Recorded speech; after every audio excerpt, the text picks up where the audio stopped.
How does my divorce make you feel? As a therapist, I try to keep my personal life private.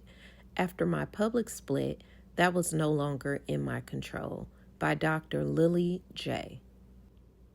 No one gets married thinking they'll get divorced in the same way we don't board a plane expecting to crash. But I really never thought I would get divorced, especially not just after giving birth to my first child, and especially not in the shadow of my husband's new relationship with a celebrity.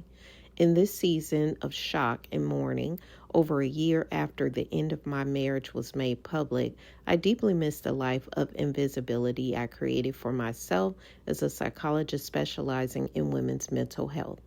During graduate school for clinical psychology, I learned about transference, the way a patient uses the anonymous therapist as a funhouse mirror reflection of their own unresolved rational needs. The patient and therapist piece together a deeper understanding of the patient based on the echoes of outside relationships that inevitably play out in the therapist's office. As a therapist, part of what I could offer my patients was the experience of being in a relation with someone else without the complexities of a personal relationship. I was never meant to be fully known to them. Research consistently indicates that the strongest predictor of success in therapy is a therapeutic alliance, the rapport between therapist and patient.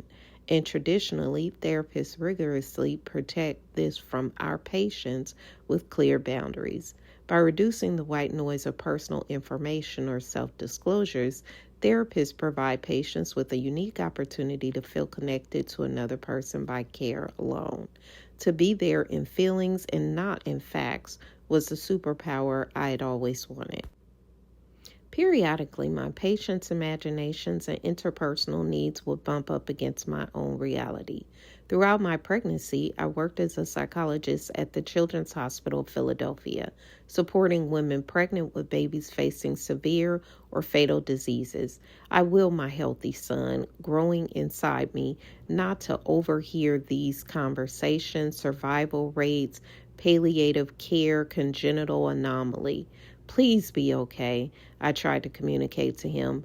I swaddled my healthy pregnancy in baggy sweaters, bracing for the day a patient would notice my growing good fortune and ask, why me and why not you? The first time a fact about me was announcing itself to a patient, but no one said a word. At 8 months pregnant, I lumbered into the waiting room at Children's Hospital to greet a patient who I had not seen in several months. From her seat, she was eye to eye with my son, curled up and kicking. Quote, there's something different about you, unquote, she said knowingly. She then complimented me on a haircut I had gotten and pulled herself up to standing, saying, quote, I'm really observant, unquote. Despite my patients being thoughtful, curious, and attentive, not a single one acknowledged our shared condition. I truly believe they did not allow themselves to see my pregnancy at all, knowing that the person they asked to witness their grief was floating through a healthy pregnancy was too much to contend with, so they looked away. I love my life working in a helping profession and being immersed in the details of other people's stories rather than documenting my own narrative for public consumption. The week before my 18th birthday, I deactivated my Facebook account. I didn't want to measure my birthday and how many messages I did or did not receive from people across the family to strangers continuing of a Facebook friends list. Becoming a psychologist solidified my detachment from social media. It urged me and my graduate school peers to be wary of conclusions an understandably curious patient might reach if they were to unearth online artifacts of our real-world lives. My partner was on a different path, in which social media and exposure were not impediments, but rather necessities. We puzzled through this predicament on walks over pizza in our apartment and excitedly concocted rules of engagement of how and what he would share about our lives together. It was a tenuous balance, my profession, which requires privacy, and his, which is measured in applause. But it worked well while life was unfolding according to our plans. During my pregnancy, I had never felt happier nor more aware of how precarious happiness could be. When my baby was first placed on my chest, still tethered to me by his umbilical cord, I sobbed with relief. We had done it. He had arrived. I survived preeclampsia, a life-threatening birth complication, and finally, our family was whole. Mine is a story of worrying in the wrong direction. As a perinatal psychologist, I knew all the statistics, how vulnerable a marriage is in the postpartum period, how vital community connection is in preventing depression and anxiety, how new parenthood impacts a whole family. But I confidently moved to another country with my 2-month-old baby and my husband to support his career.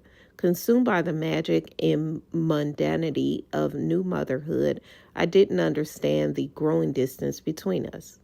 Motherhood, I have learned, fills your time but not your mind. In the countless hours I spend rocking my son to sleep, pushing his stroller, marveling at his sweaty little hands grasping a crayon, I work diligently on my private project of accepting the sudden public downfall of marriage.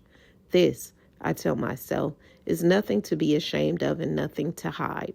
Slowly but surely, I've come to believe that in the absence of the life I planned with my high school sweetheart, a lifetime of sweetness is waiting for me and my child.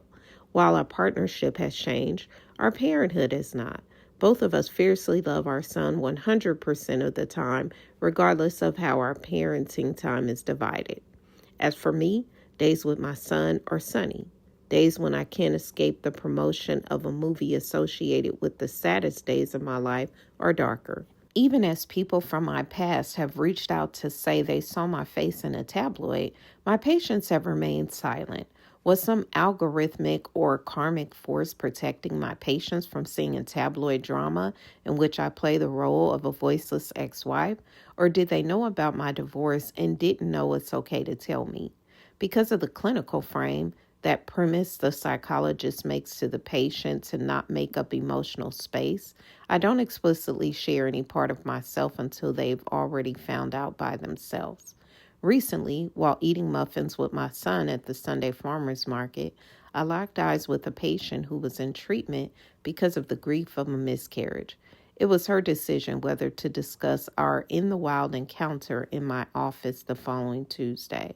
But I held the moment in mind, thinking through what her acknowledgement or silence would mean in the context of our work together.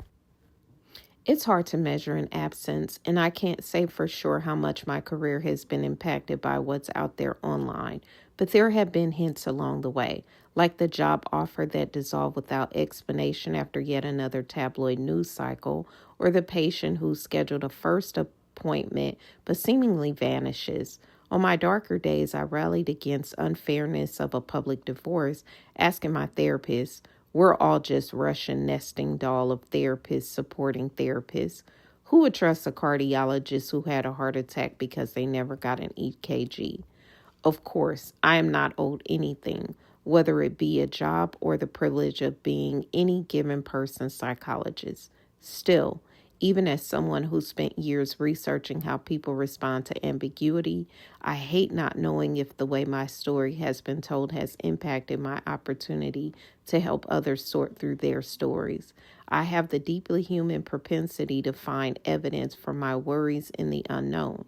As a visitor in this digital land, I thought has successfully chosen not to live in, it is uncanny to see myself in a shoddy mosaic of others' words and impressions.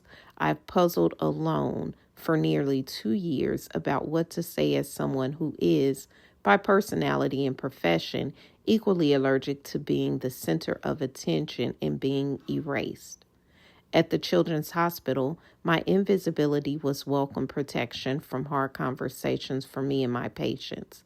And while I still firmly believe in following my patients' leads and not presuming to know what parts of my personhood resonate with them, the publicity I did not consent to increasingly feels like both a challenge and an opportunity.